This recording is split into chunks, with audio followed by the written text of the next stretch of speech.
water fasting, for example, when I've been water fasting like 3, 4, 5 days at most, I had low values. And then when I break the fast with good fats, I get high numbers. Exactly. For me, so the morning after, I remember one time I was, doing a lot of exercise and I had like 3, 4 ppms for 3 days. And I said, bloody hell, I'm going to break the fast now. I had actually planned to do a few more days. So I ate in the evening, good fats and proteins. And then in the morning, I was super high. So.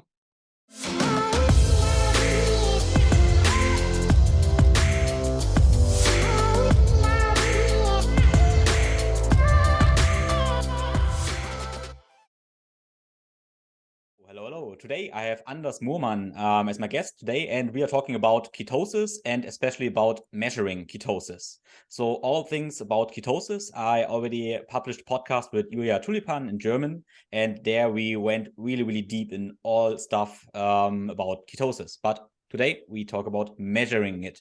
And device I tested in the last couple of months was the AceTrack. And today my guest Anders Murman is the inventor of the AceTrack, and we want to dive deep into the measurements. And what's in my mind is that it's not that easy. First, the measurement isn't that easy, and interpretation isn't that easy. And I got a couple of questions and concerns about what does it really mean? And it's not that easy. And the purpose of this podcast is to think differentially and understand the measurement. What does it really say about our body? Okay, so welcome, Anders. Thank you, Tim. Thanks for having us. It's a pleasure to be here. I'm happy to answer all of those questions. I do think this will be a good discussion. Yeah. But just for starting in, what was your interest in ketosis? How does it start, and why and when do you start to develop a measurement device? Yeah, I actually started with that about 6 years ago. But if you back up in my career, I'm a civil engineer in engineering physics, and I worked all my life in medical technology, in medtech, particularly in radiation therapy of cancer, but also a short while I was CTO at a company called Aerocrine, which we were building breathalyzers to detect the level of nitric oxide in your breath in parts per billion. Very precise little instrument.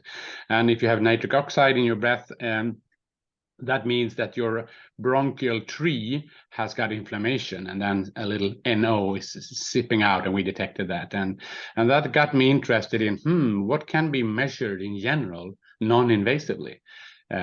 Blood sampling is all known as a business idea, but breathalysis was underutilized, I would say, detecting molecules there. So one thing led to the other. I was also working a little bit on alcohol breathalyzers. I started to build an expertise in that, and then we started Diversify 6 years ago based on a number of ideas. One of them was what became AceTrack. And we started with AceTrack really because that was the most urgent problem. We believe that, and this is kind of controversial, as you know, Tim, we believe that lifestyle diseases are best treated with lifestyle changes. And there were no non-invasive way of seeing if you have started to use fat as your energy rather than carbs. So that's really the starting point of it. I had no personal experience. Luckily, I've had a very good metabolic health all my life, I would say. I've been slightly overweight, but that has been addressed over the last 5-6 years by using and learning a lot about this field. But so that's the answer is I'm a physicist, and I use physics to improve health, and I've done that all my life. And this is physics and chemistry really that we're gonna talk a little about today. Yeah. Let's do this. But first, in my own practice or in my life, I don't use a ketogenic diet all the time or for long blocks, but I use something like intermittent fasting. For me, it's just I'm don't eating all the time. I have a couple of days where I don't have carbs. On other days, I have a lot of carbs. But on this intermittent lifestyle, for me, it's a normal, natural lifestyle. I'm using the AceTrack sometimes and can see if I just don't eat all the time and I'm physically active and I'm not that stressed. I can see I'm in slight ketosis in the morning too. So the interesting thing for me is that it's not a measurement of am I on a real ketogenic diet and ketogenic lifestyle, but am I maybe am I healthy? Is my metabolism healthy? So it's maybe for everyone suitable, and that's really, really interesting for me. Yes, it's good. I agree completely, and that's not where we started. So when we started this, first of all, there was a European breathalyzer on the market called Ketonix, as you probably have heard of if you're interested in this. And we chose immediately from the day one not to pick a name connected to a diet. We're diet agnostic. This tool works. This tool will tell you if you have been in ketosis the last 10 minutes to 1 hour, regardless of how you got there. And in particular, if you're not. Many people believe that you are in ketosis when you're not. We have more than 3,000 users out now, primarily in Scandinavia, but now also actually selling really well in Germany right now. And they are from all walks of life, and they have all their own reasons to do this. But I would say the main part of them are using AceTrack like you are using it and like I'm using it. Once in a while, I eat carbs, and I don't even bother about measuring with AceTrack. I know I'm not in ketosis, but then you start to find some kind of mild paleo diet or whatever I try, and particularly then long fasting windows. And then it could be interesting to see how much and how deep I get into it, particularly in combination, for me being 55 years old, in connection with exercise. And then particularly the day after the exercise, seeing how much did I really deplete my resources, and if I did everything right the last evening before, can I get into what kind of level of ketosis can I be in the next morning, for example. Things like that, details like that, it cannot be picked up, not even by blood ketones, because we can see the details when during 24 hours, if ever, and how much ketosis you're in. Yeah. So I'm really grateful for the device, because I started measuring ketosis maybe 4 or 5 years ago, and I started with the blood measurements, and it works, it's good, but it's expensive, because every measurement is about €1 or something like that. And I started with maybe 5 or 10 measurements a day just to get a feeling. And yeah, always you have to take some blood, and so it's really convenient to do the breath. But what's the difference between the measurement on the breath and in the blood? Yeah, that's the key question of this podcast this time around. And let me back up and saying that, so when everything is, first of all, I would say that we are not in energy production using fatty acids in the liver constantly at the same level during 24 hours or during a week. It's very patchy. It's on and off. It's a little power engine that can kick in. And also backing up a little bit, ketosis is a natural, evolutionary, normal state that we as human animals have been using to survive and inhabit the entire planet, regardless of climate zone. And so it's fully natural to get into ketosis. But in our modern lifestyle, many people never get into ketosis. That's typically what it is, because you need to lower your insulin levels. You need to have low cortisol levels. You need to have low adrenaline and dopamine levels. In general, the levels have to, at some point, particularly during the night at least, be low so that you can get into ketosis. So when you get into ketosis then, which means that the brain has said, wow, seems to have not much carbs coming in. We have a steady, nice 4.2 millimole per liter in blood sugar. And let's try to energize the body using fats. So then either it will use the dietary fat you've eaten and it gets into the bloodstream, or it will release fat from the adipose cells in your storage bank. That they will travel through the blood, through the liver, and then the liver has a lot of things on its mind and a lot of things on its task list. For example, breaking down alcohol and fructose. But if it has nothing to do with that either, then it can get into ketosis. And then ketosis is a fatty acids, a triglyceride is broken down into 3 molecules. One is the big one, beta hydroxybutyrate, which is BHB. That's the one you measure with blood ketone sampling. You as your listeners probably know how that works. That's like measuring your blood sugar. And blood BHB drives the brain and the muscles almost as well as glucose, and without any insulin, of course. That's the main advantage of getting into a ketogenic state. And then there's a second molecule. We don't need to talk about it very much, but it's related to the BHB, called acetoacetate. And acetoacetate can be measured in the urine with urine sticks. That's a very imprecise kind of measurement, and that people doesn't do very much these days. And then the third molecule coming out of every triglyceride that's broken down is acetone. Acetone is a free floating gas, a free radical, and it's nothing that your body can really utilize. It will fall into the bloodstream and be ventilated out through your lungs. And acetone has a half-life of 30 minutes.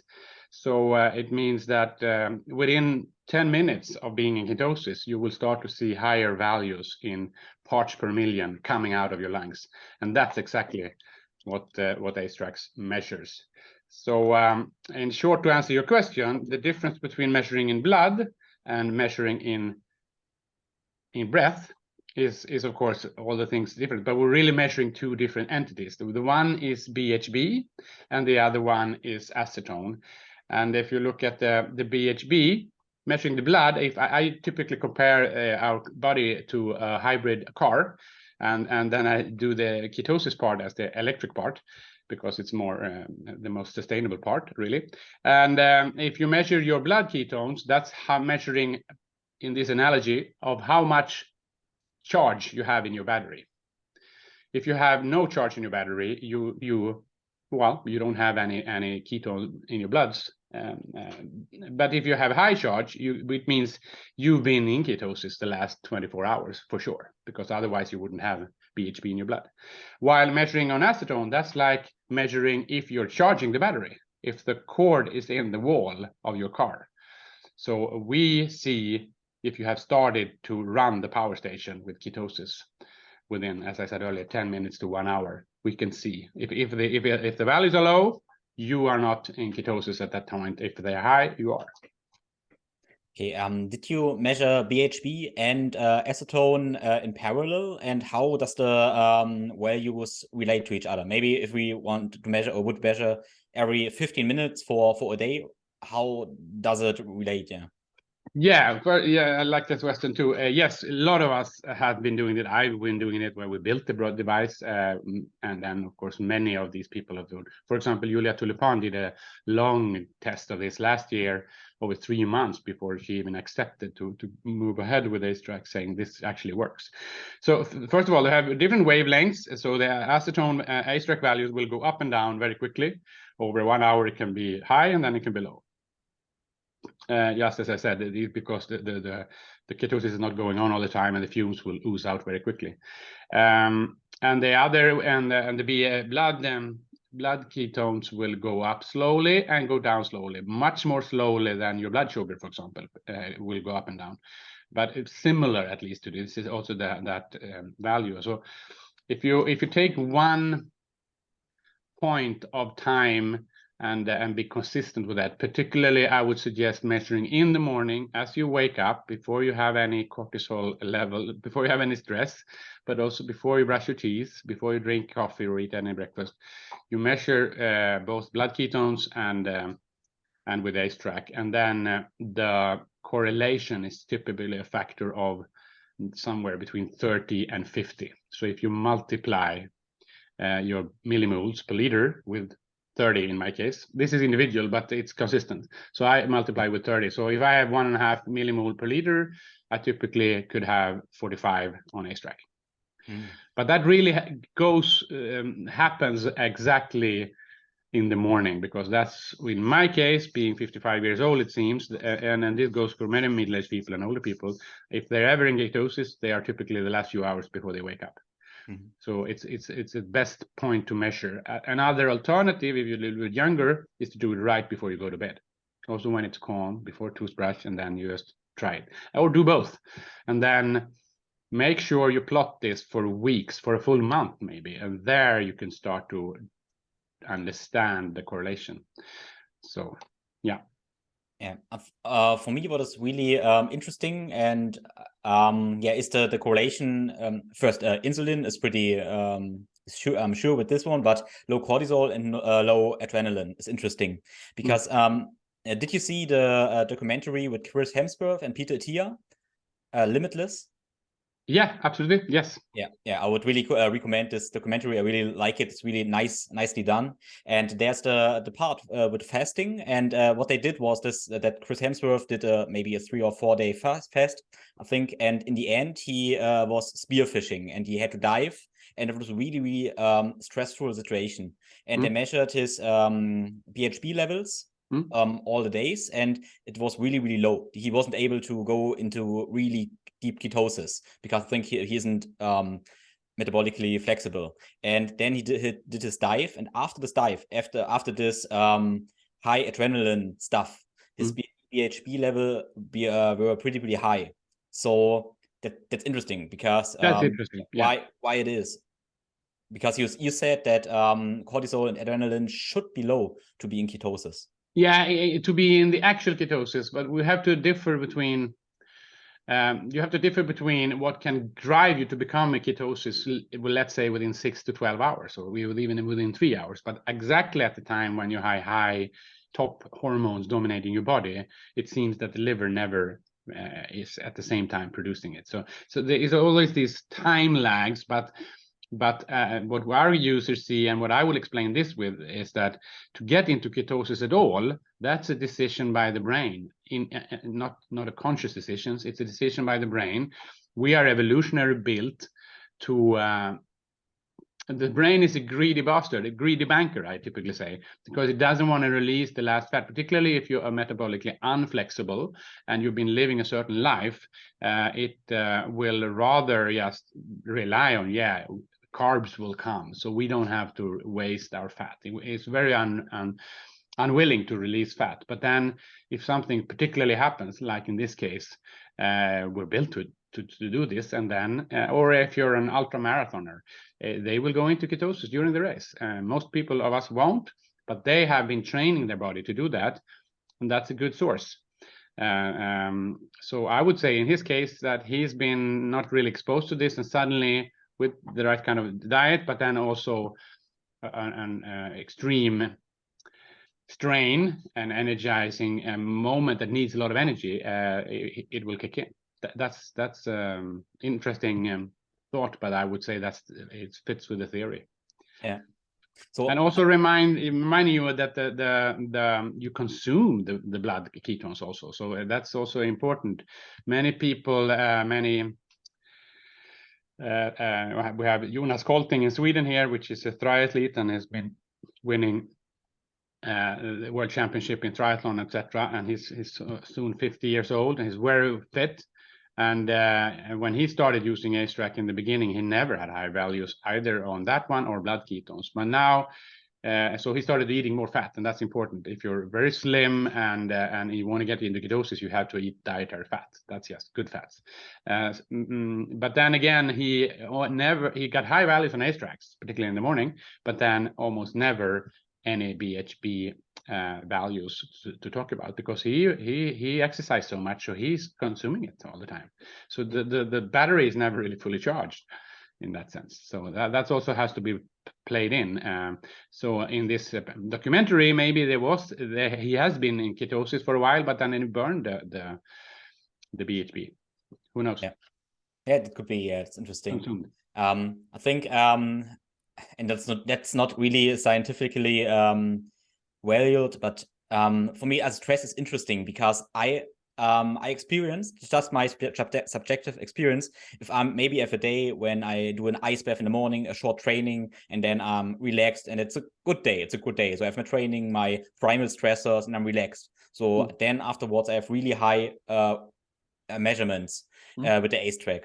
But if I have a day where I feel stressed, I'm not this primal good stress stuff, but I feel stressed. So then my measurements are pretty low. That's really interesting. We don't really know what stress really means. So, but I really can see that if I'm chronically stressed, then it's pretty bad, my ketone levels. Yes, that's a big difference. Yeah, that's so interesting to hear. And people that I talk to are not talking enough about this. That is very important, and that is also along with theory. Is that again, if you're in the options that the brain has to energize the body in situations where it is stress, it's kind of, again, okay, this is going to be bad. We're built for starvation. We're built for long fasting periods, particularly in the temperate zones of the earth where we had long winters. We're built to not release the fat very easily. So, and then if you come into stress, it will, which is in our modern day total normal, but then back in what we evolutionary built for, it wasn't normal, which means that the brain will draw a conclusion, falsely so, but it will draw the conclusion probably that, yeah, let's sacrifice some muscle mass instead, because that's always the option, is saying, oh yeah, I'd rather keep the fat, because in the end, if everything really gets really bad, the brain will not survive on proteins. It will either need carbs or fats to save itself, the brain. So it would, this algorithm that we're built with is complex. No one really understands it. It's very individual. But I would say in your case, yeah, when you're stressed, it would rather, and if you haven't eaten carbs, you would rather sacrifice muscle mass and convert it into glucose. Yeah. Yeah, what is a little bit confusing for me is how to start. So there could be different goals. So maybe one goal could be just to burn body fat. Another goal could be to be in deep ketosis. Maybe the people who want to go to deep ketosis want the brain benefits and all that stuff. The people who want to burn body fat would maybe more body recomposition and all that stuff. So, and what I figured out for me is when I don't have any calories, maybe just a black coffee and nothing, so my acetone levels aren't that high. But maybe if I then have something like a bulletproof coffee with a lot of C8 oil or MCT oil, and I experimented with that with something like 40 grams of C8 a couple of times in a day, and then I go through 200 or 300 of the what is the measurement? BPM. Yeah, the parts per million. Yeah, and something like 200 or 300 BPM. Wow, that's high. Yeah, absolutely. If I go crazy with the MCT stuff, and I'm used to it, but then I'm thinking about how does it translate in my, also if I have the high levels of the ketosis of the acetone, is my body burning body fat or just the C8 oil that I consumed? And can we differentiate? Can we see that in the measurements, Yeah, that's also a great question, and I like the detail of it. No, we can't. We cannot tell where the fat is coming from. We can see if you have a high value on AceTrack, it means that it has been in ketosis, and but it runs just as well on dietary fat. As a matter of fact, it depends really it seems that once you get into a certain state, it will stay there. For example, if you look at Biggest Loser and programs like that, they're all behind the scenes running on a strict ketogenic diet to lose weight quickly, to lose fat quickly. And but they also kind of prime the pump with drinking MCT oils off camera to make sure that you get it started, particularly in the morning. So in your case, you're probably consuming a lot of calories in general during a day, and the bulletproof coffee as such will not be sufficient to give you that high numbers of ketosis over time. So it's probably a combination. But as I mentioned, Jonas Kolting earlier, he when he started with this, he had no good fats in the morning, and that's a key both to older people and to younger people. I think that's going water fasting, for example. When I've been water fasting like 3, 4, 5 days at most, I had low values, and then when I break the fast with good fats, I get high exactly. For me. So the morning after, I remember one time I was doing a lot of exercise and I had like 3, 4 ppms for 3 days, and I said, bloody hell, I'm going to break the fast now. I had actually planned to do a few more days. So I ate in the evening, good fats and proteins. And then in the morning, I was super high. So, yeah. Yeah, that's exactly my experience. So what I tried is to, you said maybe in the morning good fats, and I tried to start my my fast with the oil, with the idea to have high ketone levels and then run out of fuel in a way that I don't consume any more fats, and hopefully my body is more able to use my own fuel, my fat fuel. Fuel, yeah. Maybe that's a good idea. I don't know, but yeah, and also you're obviously, I would say, metabolic flexible, so then it's much easier to go in and out of this also. So if we look at our users of AceTrack, 75% of them maybe are buying that are on the lower end of the metabolic scale. They're worse off. They're maybe pre-diabetics or other things, and maybe insulin resistant to some point. They cannot go in and out of ketos during a full week. They will have to struggle a whole month or two even before they get there for the first time. But for you, you could probably take a cheat weekend and then you can get back on it on Monday. I mean, that's easy. And then the way to get back is to feed yourself with fatty acids that has preferably 8 carbon molecules, the C8 MCT oil. That's the ideal, theoretically, biochemically, to for the liver to get into ketosis with. Yeah. But also your own fat, the adipose fat, that first of all the fat that we have stored comes from glucose.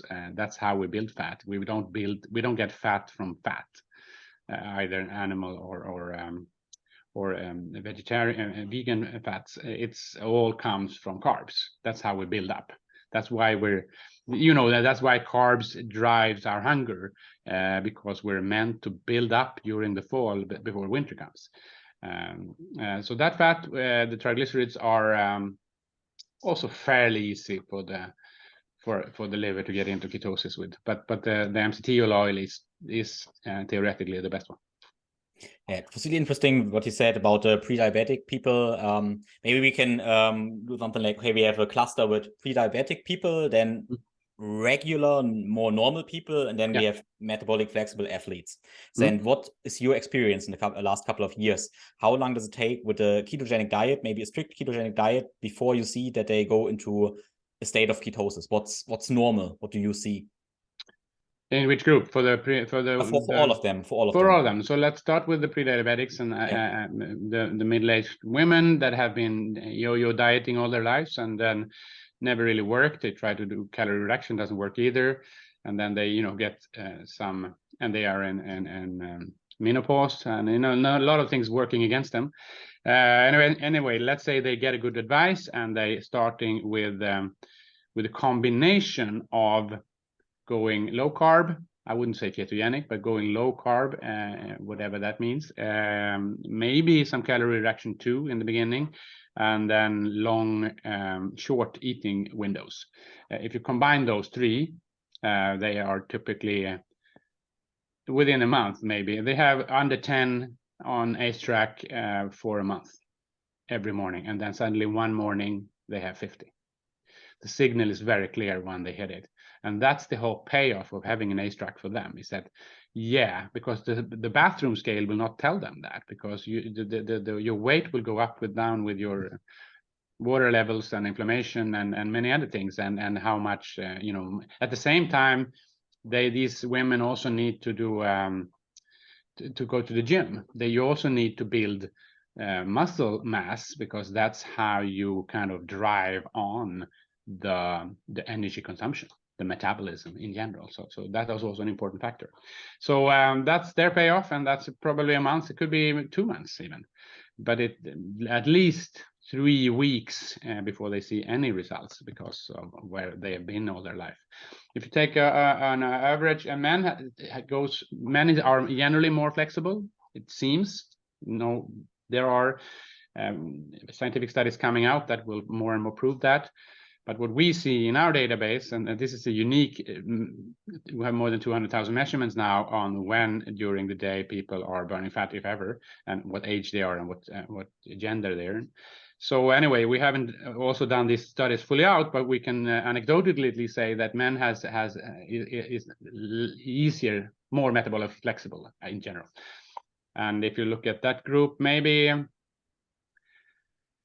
we have this one of our courses we're selling in Sweden is teaching regular people to do fasting without fasting, following the Walter Longo principles. So there is calorie reduction. It's actually fully vegan, but it has some good fats and less carbs, of course.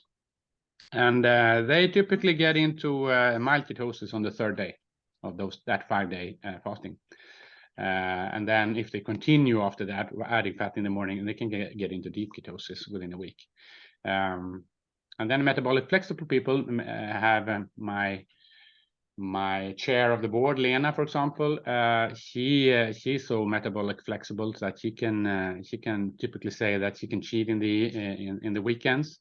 She will cheat on Friday night and Saturday night, and then her values. She will still be high on Saturday morning because it takes a little while to get out of ketosis too.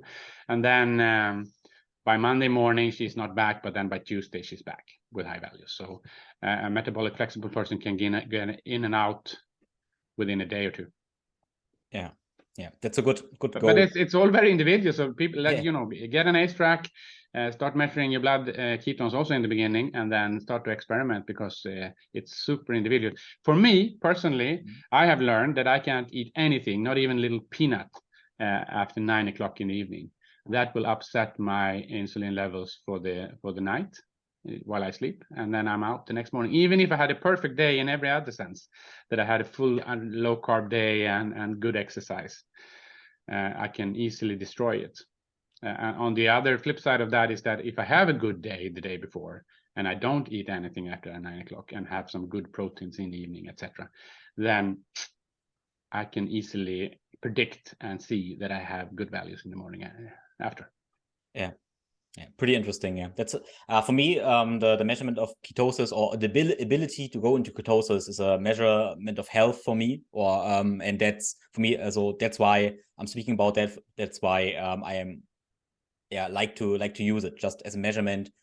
Yeah, how flexible am I? And in my life right now, so my eating schedule is interesting right now. It changed pretty much in the last year. So I'm eating way earlier and have breakfast and then have a really early dinner, maybe at 3 o'clock p.m., something like that, and then don't have dinner. So that's interesting for me. Every morning I'm in ketosis too. Yeah, I can have just moderate carb. I'm not low carb, not ketogenic, but in the morning I'm in ketosis too because of my really early dinner. So that's me right now.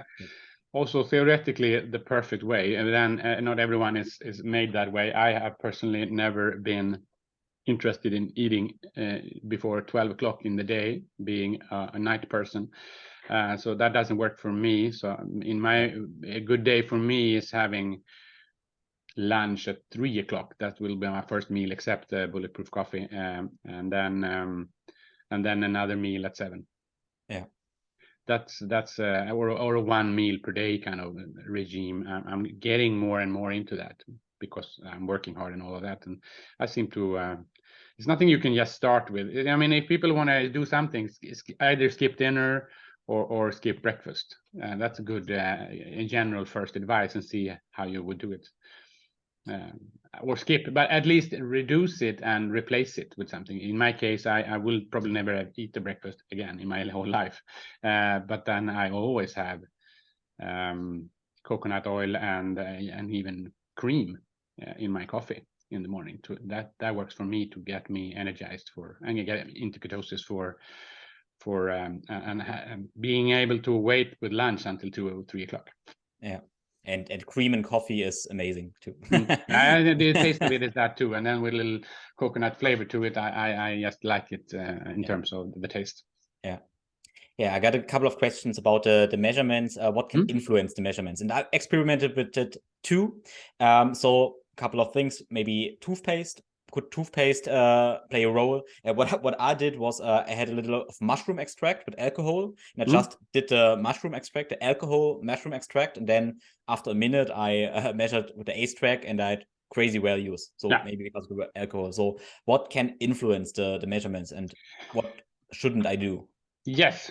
So first of all, the device, I can show it here quickly. Here's the card, and that sensor here is an acetone sensor, but it particularly at the temperature we're having it at.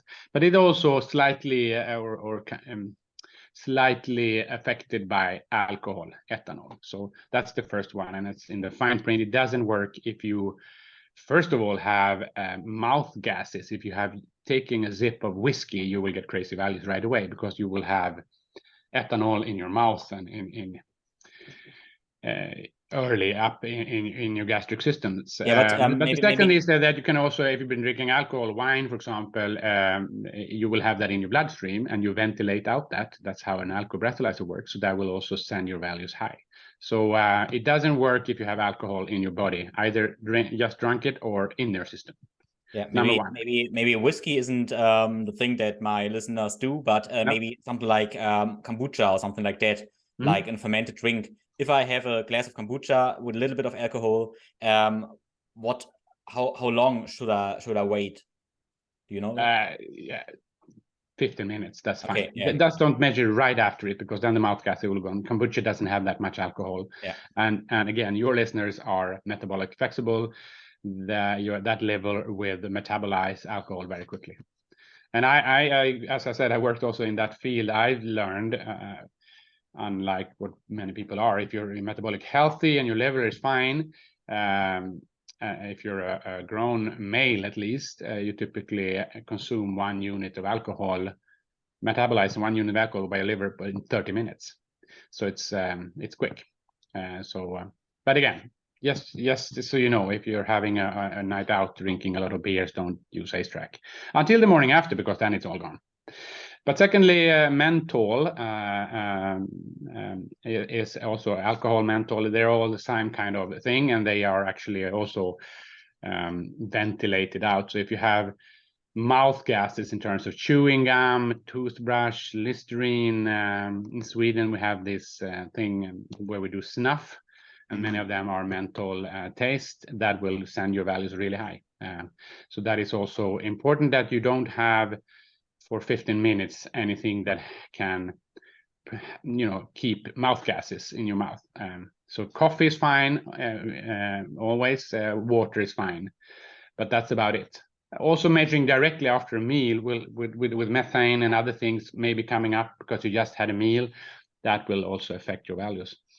As a matter of fact, we have a few German users who've been writing to me recently here, and also have this diagnosis called SIBO, small intestinal bacterial overgrowth, and particularly we have methane version of that, or the hydrogen, particularly the methane version of it, that have had high values on AceTrack when they didn't expect it.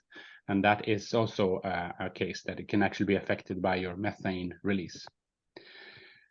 That's about it, I think. I don't think we know of any other known influences. That's interesting. So could we maybe measure SIBO with the AceTrack in a way?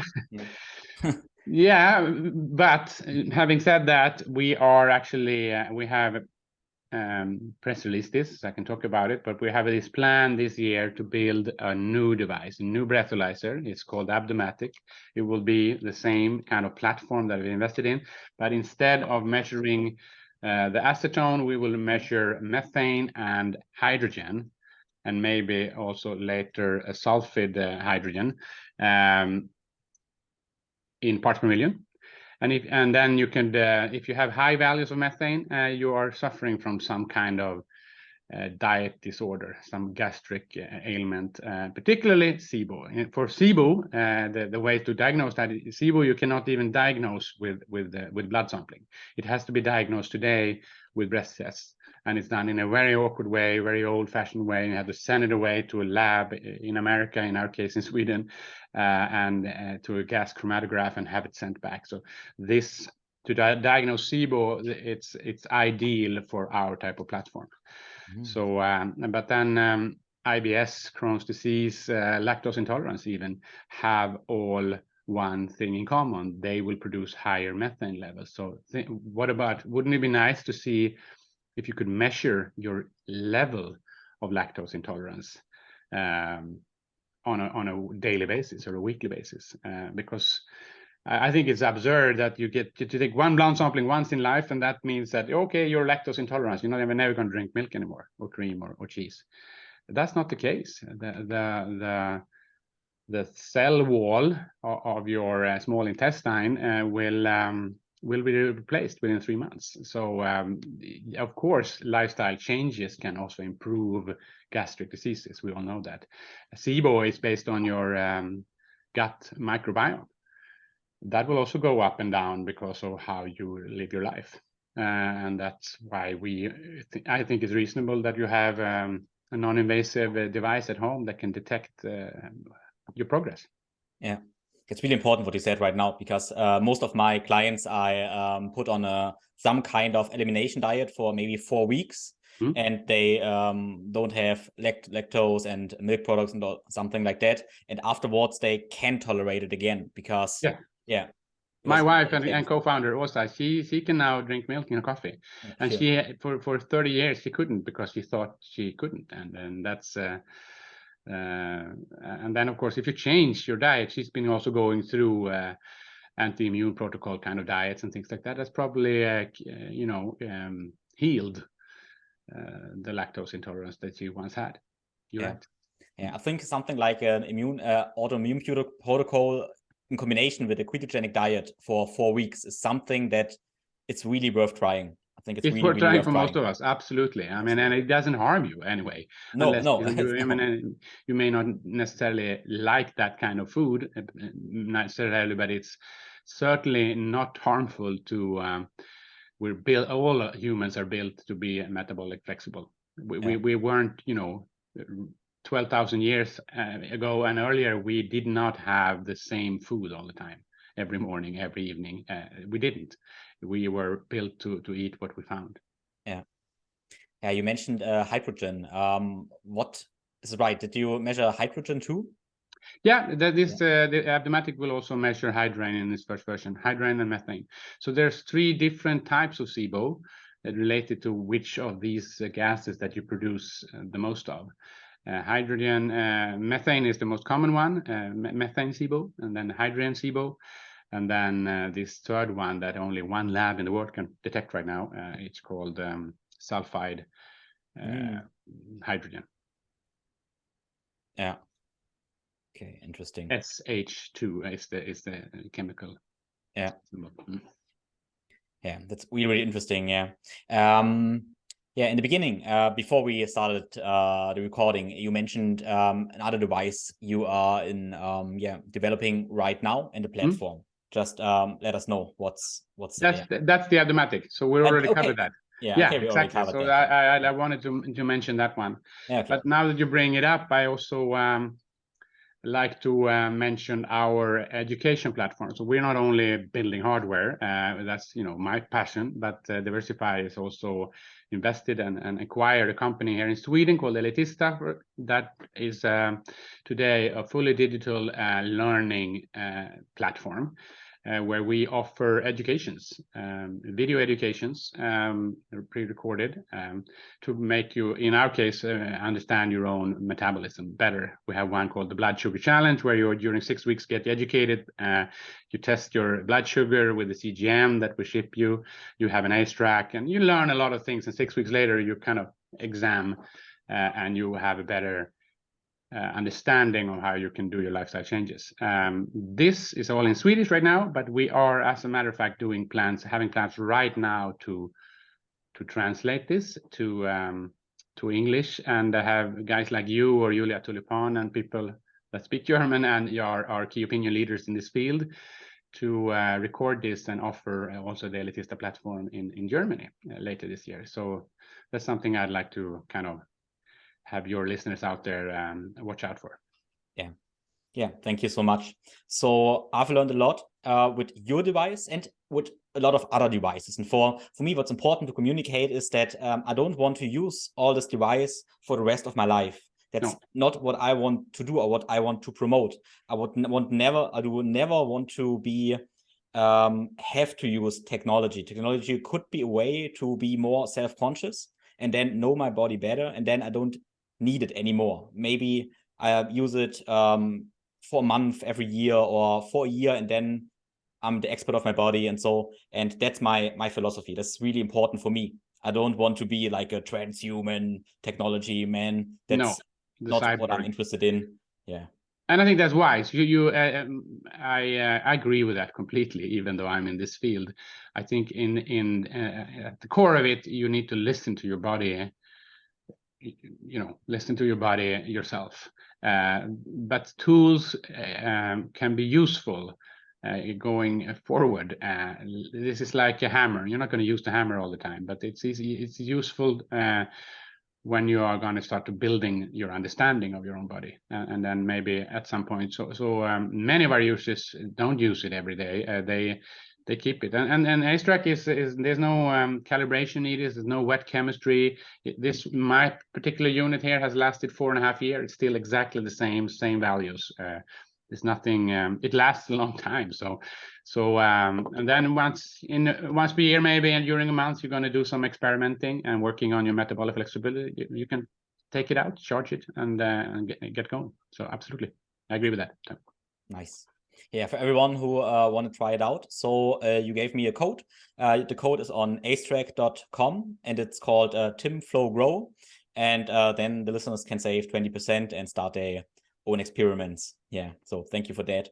Yeah, AceTrack.com is the website, and we ship to all of European Union.